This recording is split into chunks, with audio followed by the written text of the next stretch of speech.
Katakan mali unazi', kenapa tadi saya diganggu dengan bacaan kalian?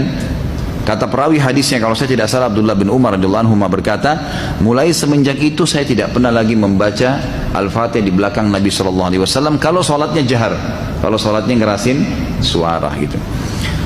Ulama-ulama seperti Imam Syafi'i rahimahullah melihat bahwasanya orang yang membaca Al-Fatihah, baik sholatnya jahar, kerasin suara atau sir, itu wajib. Beranjak daripada hadis Nabi SAW yang berbunyi, tidak ada sholat bagi orang yang tidak membaca Al-Fatihah. Maka beliau tidak membedakan antara sholat berjamaah atau sholat sendiri.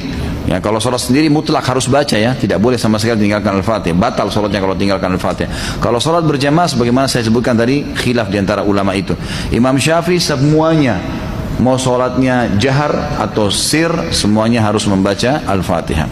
Allahu alam, kalau kita simpulkan, kalau saya simpulkan dari pendapat-pendapat ulama ini, saya melihat kalau seandainya imamnya membaca Al-Fatihah dengan suara keras, jelas, ya, kita dengar ya, kita dengar. Seperti sekarang ada mic.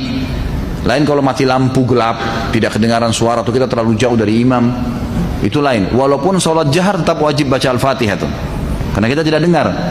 Karena memang Allah berfirman, umumnya ulama berpegang pada ayat ini, a'udzubillahi minasyaitonirrajim, fa idza quri'al qur'anu fastami'u lahu wa ansitu. Kalau Al-Qur'an dibacakan, dengarkan baik-baik dan ya telitilah, jelihlah. Berarti kasusnya adalah kalau dengar. Kalau dengar kita nggak boleh berkata yang lain, gitu kan?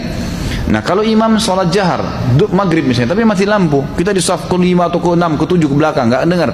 Atau sholat di belakang, perempuan nggak dengar sama sekali, mereka tetap baca Al-Fatihah selama tidak dengar. Tapi kalau mereka dengar Al-Fatihah itu, seperti tadi imam kita Masya Allah membaca misalnya, kita dengar, dan pada saat mengatakan waladhdallin, kemudian semua mengatakan amin. Begitu selesai amin, imamnya baca langsung surah. Nah ini Allahu alam, yang lebih dekat pendapat ulama mengatakan tidak lagi baca Al-Fatihah. Kembali kepada hadis, ya, bacaan imam adalah bacaan makmum. Itu sudah ada hadis yang menjelaskan masalah itu. Tapi kalau imamnya jeli dan dia lebih faham masalah fikih menjadi imam, adalah setelah waladhdallin amin, imamnya diam jeda 7 ayat Al-Fatihah. Maka pada saat itu makmum silakan baca, gitu kan? Dia membacanya. Jadi ini tinggal tergantung bagaimana kondisi imam memberikan dia kesempatan. Allahu a'lam.